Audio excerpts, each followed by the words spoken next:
The Mozambican army says a team of medical experts will be sent to the northern town of Palma to identify the bodies of 12 people beheaded during an attack by insurgents last month. The bodies were found near the Amarula hotel, where a large group of both locals and expatriate workers took refuge for days during the attack before attempting to escape in a convoy of vehicles. 7 people in the convoy were killed during including a British man and a South African. And SADC leaders met in Mozambique's capital Maputo this week to weigh a response to the insurgency and resolved to send a mission to Mozambique this month to assess the threats and what response is necessary.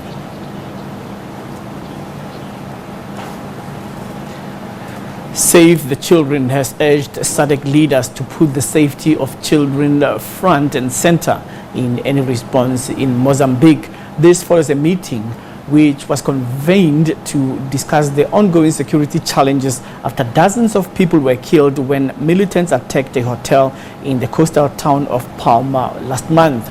Let's now discuss this further. We're joined via Zoom by Save the Children's Country Director in Mozambique, Briggs. Thank you so much for joining us. Thanks for having me. Right, so just give us the situational report as things stand currently. Do we know how many children have been displaced as a result of infighting in Mozambique? Sure. Well, we now have 772,000 people displaced in Cabo Delgado province. That's over 1/3 of the provincial population. And we estimate that between 45 and 50% of those displaced are children. So we're talking in the neighborhood of close to 400,000 children have been displaced in Cabo Delgado province alone. Many of them are with their families, but some are separated from their families. Some of them have walked in different directions, have escaped during the mayhem and have been separated from their families. And one of the actions that Save the Children does is to find those children and to try to figure out who their families are and where their families are in order to be able to reunite them. The displaced people are coming into the cities, they're being triaged, and then many of them are being sent on to live with families, their distant relatives, and those who don't have relatives are then being sent to temporary transit centers until other arrangements can be made. The government is doing its best to accommodate a massive influx, as are the United Nations agencies and humanitarian NGOs such as Save the Children and others. Talk about the effects of armed conflict on children. We know in countries like Sierra Leone, they were recruited as soldiers and they were committing acrimonious acts. One would remember during the reign of Charles Taylor, where they had to even amputate or chop people's hands so that they should not vote. So given that scenario, one can imagine with the onslaught by ISIS in Mozambique and children being put in harm's way, what is inevitable?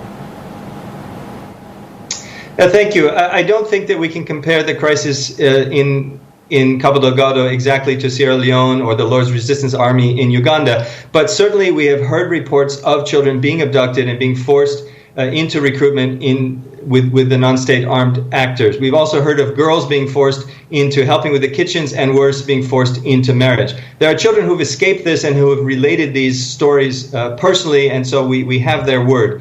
In addition, we have all the children who've seen just unimaginable horrors, things that children should never see in their lives, and things that we as adults never hope to see either. The psychosocial trauma that these children bear is just horrifying. And so Save the Children and other partners are working with those children. We're providing them psychosocial care services. We're also providing them case management services for any child protection violations that they may have suffered. In addition, we will be beginning to record any violations, any grave violations against children's rights as a way to document this. In some cases, the Secretary General of the United Nations will mandate that a country document any of the 6 grave violations against children's rights, and that has not been mandated in Mozambique. And of course, we hope that there will not be a continuation of these grave violations against children's rights at a time of conflict. But we must do our best to document it and also to provide care for those children who have really just suffered too much already.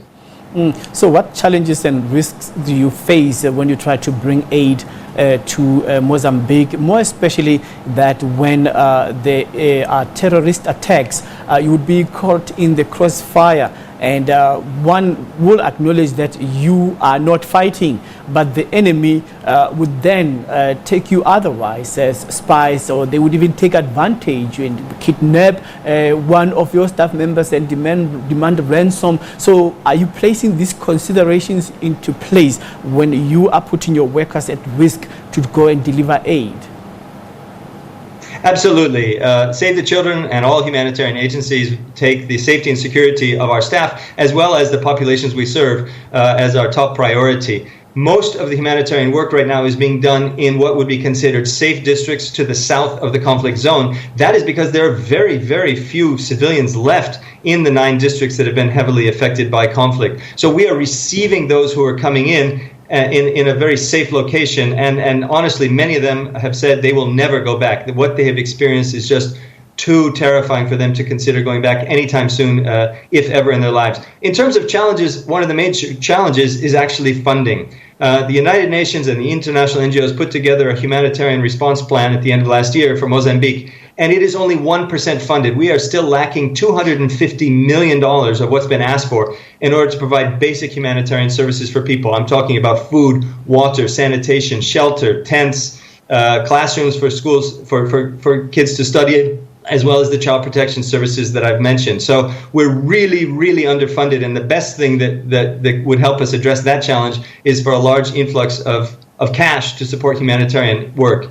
In addition, we're very pleased to hear that SADC has organized a fact-finding mission, and we believe that such a fact-finding mission should focus on children and listen to the voices of children. We urge SADC to speak to children and hear their stories directly to make sure that we can document all that has happened in this conflict thus far. Yeah, Chance, there's concern also, that Mozambique is a malaria-prone country given the escalation of mosquitoes, and we can imagine that people at this time would not have access to medication and the tents as well to protect them from the possible mosquito bites. So what are the contingency measures that you have in place, and also the current projects that you are involved in Mozambique?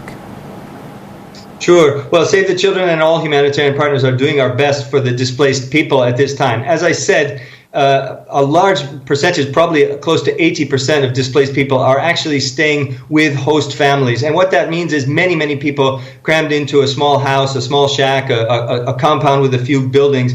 So when they're coming into the host family should have mosquito nets. There's a national distribution program. And therefore, as they put more and more people into bed at night, they ought to be able to have most people covered by mosquito nets. There have been net distributions in some of the temporary transit centers that people who don't have host families are staying in, but it is a big concern.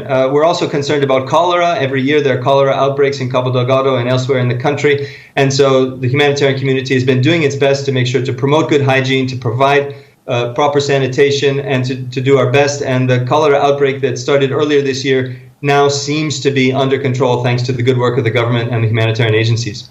Thank you so much for giving us an update. Thank you so much for having us, and please keep following the story. It's an important one. We'll surely do that. Well, Chance Briggs is with the Save the Children's in Mozambique. He is the director of that organization that's taking care of the children's interests.